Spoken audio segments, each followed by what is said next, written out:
சிலுக்கு சிலுக்கு சிங்காரி சிங்காரி கதையை சொல்றேன்.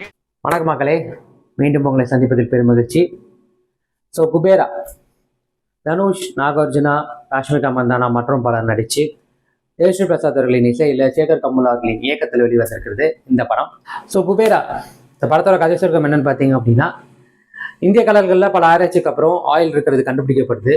அது ஒரு அதிக பணம் வச்சிருக்கிற ஒரு பெரும் பணக்காரன் தன்னோட இதை ஆக்கிறதுக்காக பல சிக்கல்கள் எடுத்து அதுக்கு அரசியல்வாதிகளுக்கு பெரும் லஞ்சம் கொடுக்கறதுக்கு ஒரு வழிமுறையை கண்டுபிடிச்சி அதுக்கு ஹெட்டா நம்ம நாகார்ஜுனாவை கொண்டு வராங்க.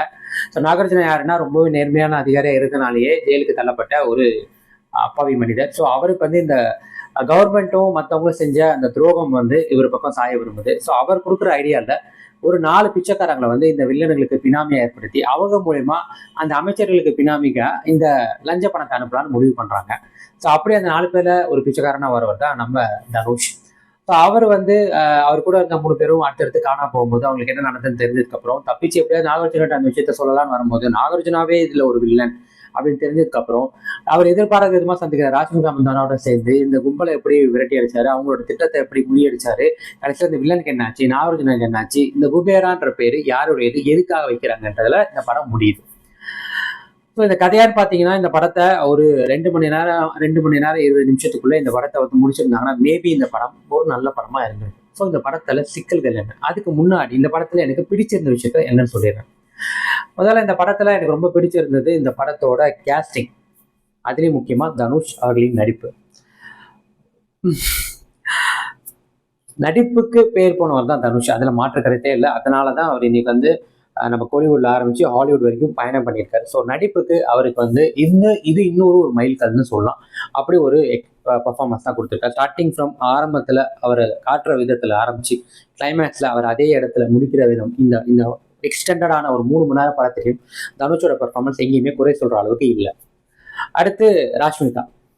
இந்த படத்திலேயே எனக்கு ரொம்பவே இயல்பா பிடிச்ச ஒரு கேரக்டர் ராஷ்மிகா. ஏன்னா அவங்க அந்த எடுத்துக்கிட்ட அந்த கேரக்டரோட ஆர்க் இருக்குல்ல, அது அவங்க யாரு, அவங்க எப்படி இந்த தனுஷ் வாழ்க்கைக்குள்ள வராங்க, எதனால தனுஷ் கூட பயணம் பண்றாங்கன்ற விதம், சொன்ன விதம், அவர்களோட நடிப்பு வந்து நம்மளுக்கு ஜஸ்டிஃபிகேஷனா இருந்தது. ரொம்பவே ரொம்பவே பிரமாதமான நடிப்புன்னு சொல்லலாம். அதுக்கு அடுத்து நம்ம நாகார்ஜுனா.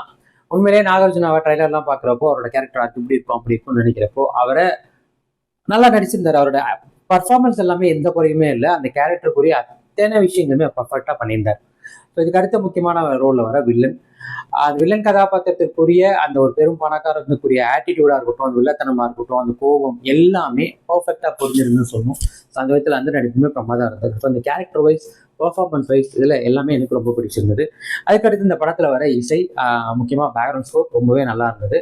பாடல்கள்னு பெருசாக இல்லை, படத்தில் தனியாக இல்லை, அந்த ஒரே ஒரு போய்வா நண்பா அந்த சாங் மட்டும்தான், அதுவுமே வந்து நல்லா இருந்தது. ஸோ அந்த பாடல்கள் பிஜிஎம் ஓகே ரொம்பவே நல்லா இருந்ததுன்னு சொன்னோம். அதே மாதிரி இந்த ப்ரொடக்ஷன் வேலையை இவங்க காட்டின விதம், இவங்க நார்மலாகவே தெலுங்கு மூவினா ப்ரொடக்ஷன் வேலை ரொம்ப பிரமாண்டமாக இருக்கும், அதுலேயுமே குறை இல்லை, ரொம்பவே நல்லா இருந்தது.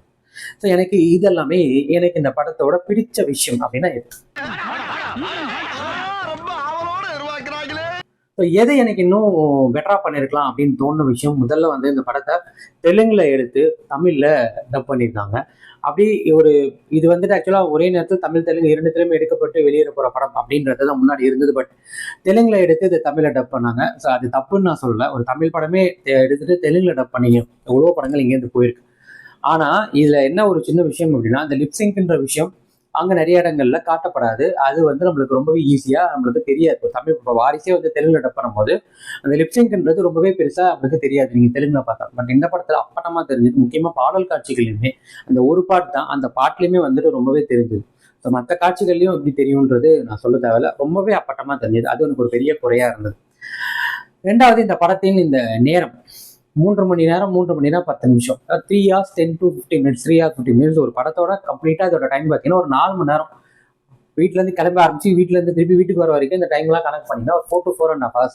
தியேட்டர்லேயே ஒரு 3.25 மணி நேரம் உட்காந்துருக்கணும்னு வரும்போது நம்ம பொறுமையை ரொம்ப சொதிக்குது. இன்ஃபேக்ட் இந்த படத்தோட ஸ்க்ரீன் பிளே ரொம்ப என்கேஜிங்காக இருக்கு, நம்மளுக்கு எங்கேயும் போர் அடிக்கல. 3 மணி நேரம் படங்கள் நீங்கள் பார்த்ததே இல்லையா? நான் பார்த்துருக்கோம், பட் எங்கேயும் நம்மளுக்கு அது போர் அடிக்காது, நம்மளை என்கேஜிங்காக வச்சுக்கும். அப்படி ஒரு ஸ்க்ரீன் பிளே பண்ண முடியலன்னா 2 மணி நேரம் படமாக இருந்தாலும் நம்மளுக்கு போர் அடிக்கும், அவ்வளோதான் வித்தியாசம். ஸோ இந்த படம் ஒரே இடத்துல செகண்ட் ஹாஃப்ல ஸ்டக் ஆகி திரும்ப அதுக்குள்ளேயே சுற்றிட்டு ஒரு குரூப் மாதிரி மாட்டிக்கிட்டனால நம்மளுக்கு இந்த படத்தோட இந்த டைமிங் நம்மளுக்கு எக்ஸாஸ்ட் பண்ணுறது நம்மளுக்கு ரொம்பவே லேக் ஃபீலை கொடுக்குது. இது எனக்கு செகண்ட் ஹாஃப்ல இல்லை, ஃபர்ஸ்ட் ஹாஃப்ல எனக்கு அந்த ஃபீல் வந்துச்சு. ஏன்னா எகைன் அண்ட் எகைன் மறுபடியும் தனுஷ் ஓடுறாரு துரத்துறாரு, ஓடுறாரு துரத்துறாங்க. இதுதான் படம் முழுக்கன்னு வரும்போது நம்மளுக்கு எங்கேயுமே பெருசா உங்களுக்கு வந்து ஈர்க்கலை. அதுதான் இங்கே பெரிய ஒரு மைனஸா நான் நினைக்கிறேன். அதில் இந்த டைமிங் ரொம்ப பெரிய குறை. மூணாவது, இந்த படத்துல இவங்க சொன்னப்பட்ட கருத்துன்னு வரும்போது கிளைமேக்ஸை வந்து ரொம்ப ரொம்ப ரொம்ப ரொம்ப சுமாராக ஆக்கிக்கிட்டாங்கன்னு தோணுது. அது ஃபர்ஸ்ட் ஹாஃப்ல அவங்க ஏற்படுத்தின ஒரு சின்ன எதிர்பார்ப்பு செகண்ட் ஹாஃப் ஆரம்பிச்சு கொஞ்ச நேரத்துலேயே அது கொஞ்சம் கொஞ்சமாக கொள்ள ஆரம்பிச்சு கிளைமேக்ஸை மொத்தமாக சடங்காக்கி படுக்க வச்சு புதைச்சிட்டாங்கன்னு தான் சொல்லணும். ஸோ அதுவுமே ஒரு பெரிய ட்ராபேக்.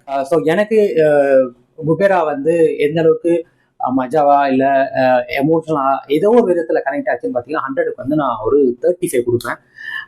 அதுக்கு மேலதான் இந்த படம் ஒர்த் இல்லை. அதுவும் உங்களோட டைமிங்கை தின்ற ஒரு இவ்வளவு படம் அதுக்கு வேல்யூவான்னு கேட்டீங்கன்னா கண்டிப்பா கிடையாது.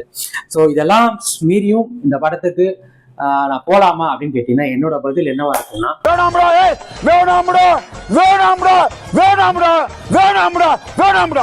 அவ்வளவுதான். இந்த படம் மீண்டும் ஒரு கோலிவுட்டின் டிசப்பாயின்மெண்ட், ஒரு எதிர்பார்க்கப்பட்ட படம் அடி வாங்குவதில் மீண்டும் ஒரு தமிழ் படம்.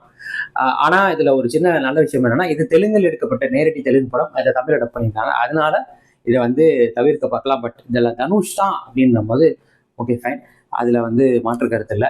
உடனே வந்து படம் நல்லா இருக்கா அப்படின்னு யாராவது நீங்கள் போய் ஒருத்தர்கிட்ட கேட்குறப்போ அவங்க படத்தை நல்லா இருக்கா நல்லா இல்லையா நேரடியாக சொல்லாமல் தனுஷ் அவர்களின் நடிப்புக்கு இந்த வருடத்தின் சிறந்த அவார்டுகள் அத்தனையும் அவர்கிட்ட போகும், ஆஸ்கார் அவார்டு கொடுறா ட்ரம்ப் அப்படின்னு சொன்னாங்கன்னா இந்த படம் நல்லா இல்லை, அதோட பிடிச்சிட்டு அவங்ககிட்ட நீங்கள் மேற்கொண்டு கருத்தை கேட்காதீங்க. படம் நல்லா இருக்கா நல்லா இல்லையா, நல்லா இருக்கு நல்லா இல்லை பார்க்கலாம் ஓகே அப்படின்ற ரேஞ்சில் சொல்லலாம், அது தப்பு இல்லை. ஆனால் படம் நல்லா இருக்கா நல்லா இல்லைன்னு கேட்டால் உடனே தனுஷ் அவர்களின் நடிப்பு, அப்படி அந்த நடிப்பு எதுவும் இல்லாமல் தான் 20 வருஷமா என்னை பொறுத்த வரைக்கும் ஒரு நடிகரோட நடிப்பை மட்டும் வச்சு பர்ஃபார்மர் அப்படின்னு வர்றதுன்னா அது இப்போ உள்ள அடுத்த டயர் 2 டயர் 3 டயர் 4 ஆக்டர்ஸை நம்ம சொல்லலாம். அவர்களின் நடிப்பு பிரமாதமா இருந்தது, முந்தைய படத்தோட இந்த படம் பிரமாதமா இருந்ததுன்னு சொல்லலாமே ஒழிய தனுஷ் மாதிரி ஒரு 20 வருஷம் சினிமா 20 வருஷத்துக்கு கடந்து சினிமால பயணம் பண்ணிட்டு இருக்கிற ஒருத்தரோட நடிப்பு பிரமாதமா இருக்கு இந்த படத்துல.